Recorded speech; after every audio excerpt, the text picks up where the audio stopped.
So I don't know if it's ever a good idea to start off with a disclaimer when you give a presentation, but my presentation is not as, I guess, directly related to equity as the other presentations, but you'll see how I tie it back in towards the end.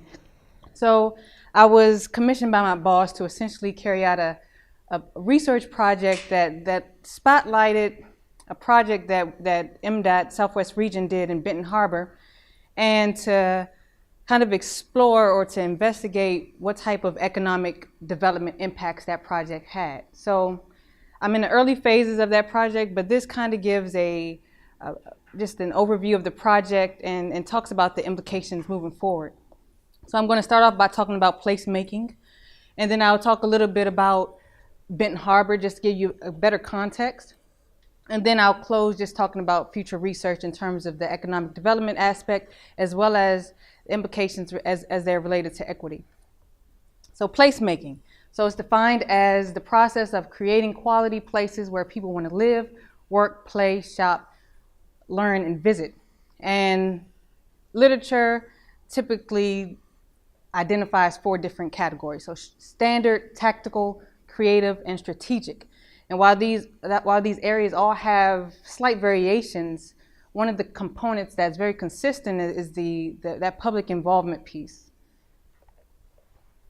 So as Michigan Department of Transportation, our interest in placemaking is really lies in this question: what role does transportation play in transforming a community into a more desirable place? So they're public places. So how can transportation facilities serve as public places? There's the right sizing of, as well as traffic calming of existing facilities. And then there's transportation as destinations.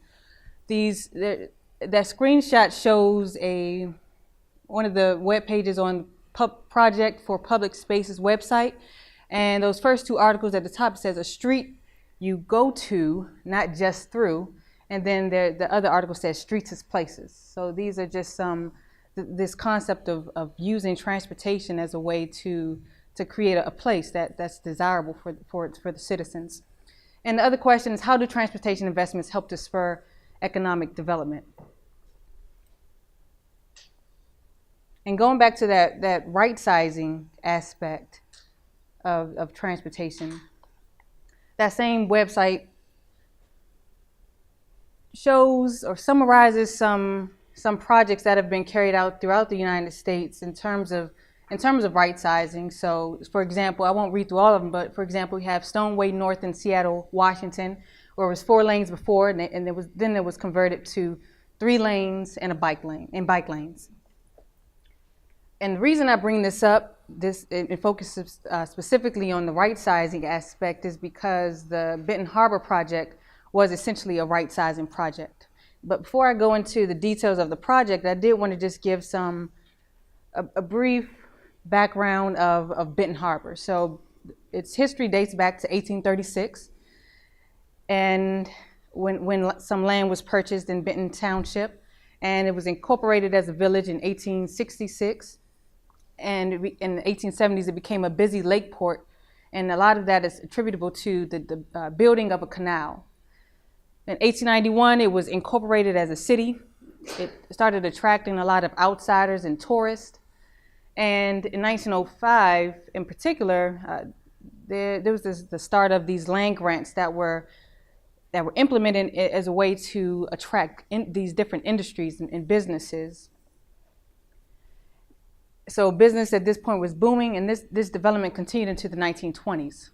But a decline happened not too long after that. And this decline was attributable to things like change in technology, foreign competition, and a slowdown in the automotive industry. And like many cities throughout the United States, Benton Harbor was also plagued by race issues in the 1960s. So you have things like high unemployment, deplorable housing conditions, and closings of factories and businesses. And this all created this the wealthier people moving out of Benton Harbor, and it kind of led to this stark contrast between Benton Harbor and its twin city, St. Joseph. And I'll come back to that towards the end of the presentation. So in 1986, it was Benton Harbor was designated as an enterprise zone. So a significant part of this included incentives for businesses. And despite these 10-year tax breaks for businesses that were moving into Benton Harbor, it only slowed down the decline. It didn't necessarily address it or fix it. So again, come back to increased unemployment, drug use, violence, and as well as tension with police. And one of the results of this was an emergency financial manager being put in place to take control of the city. So the last manager exited in 2013. So by that point, there had been 15 emergency financial managers over a 20-year period. All right, so so that was 2013 when that emergency manager exited. But there were some economic development initiatives that were being carried out even within that time period. And MDOT's transportation project also fell within that time period. So in 2009, MDOT carried out a redesign and reconstruct of Main Street. So it was a 1.7 mile stretch reconstruction along their I-94 business loop. And that stretch is broken into two sections, essentially the commercial area and the residential area. And that price tag was about $12 million. And that price tag included a number of components. So installation of roundabouts, lane removal, driveway consolidation and access management, street lighting and landscape enhancements in the commercial area, streetscape improvements such as lighting poles and fixtures replacements, sign and pavement marking replacement, new sign installation, traffic signal modernization, pavement, sidewalk and curb and gutter reconstruction, and utility reconstruction and replacement. So here are some of the images of the before. So essentially they're two travel lanes, 2 through lanes in each direction, and then a two-way left turn lane in the middle, and then some not clearly demarcated parking along the sides. So I just have some different shots of the before, also known as the landing strip.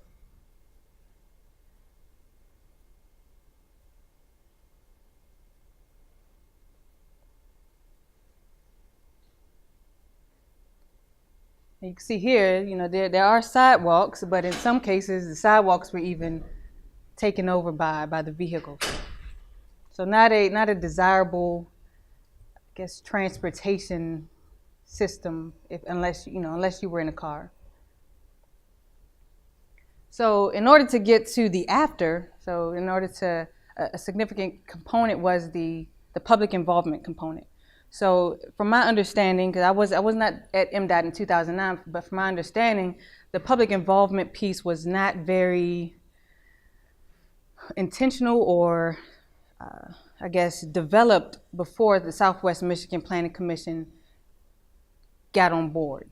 All right, so MDOT was carrying out public meetings, but they weren't getting too many people to come out to those, and they weren't as fruitful. So once the Southwest Michigan Planning Commission got involved, it became more of a community-driven or community-influenced project. And some aspects of these include the Benton Harbor Walkability Audit, which is carried out by Dan Benton, and the Benton Harbor Main Street Charrette. So over a period of days, you had people from the community coming in and actually putting down their vision of this stretch of roadway down on paper.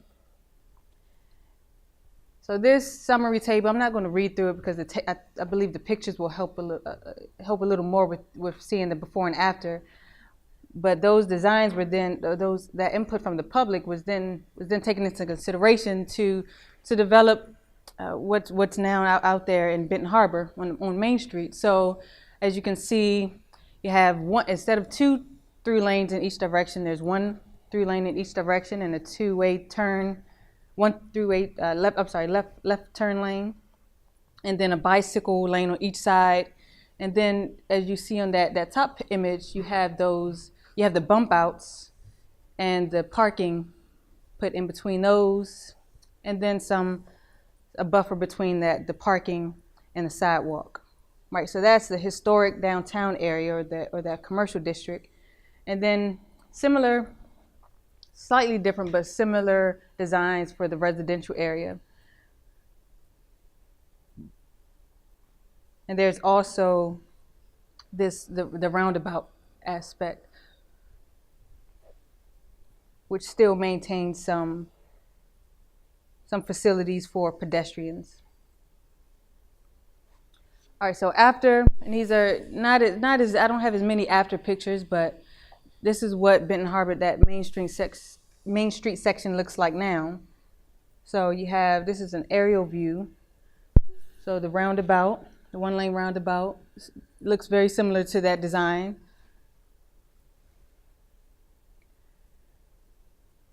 A lot smaller footprint in terms of the travel lanes for the cars, the bike lanes on each side. And so not only was a transportation project part of that, or an investment in Benton Harbor, but there have been a number of other initiatives. So in 2016, the South Bend Tribune had an article titled "Benton Harbor Picking Up as a Place to Work and Live." And one of the excerpts from that I'll read. So it says, over the last decade, the troubled city has seen the successful transformation of its former lakefront brownfield into Harbor Shores, a $450 million resort-style development that includes the Jack Nicklaus signature golf course, a hotel, plus retail and business space, along with dozens of new homes. Another welcomed addition to the city is its arts district, with its galleries, restaurants, and shops.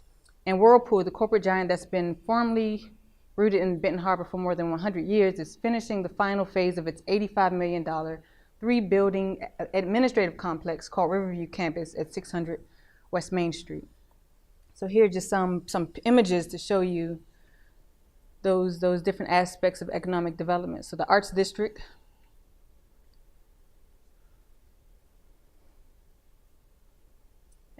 And here's the Whirlpool's facility right there on Main Street.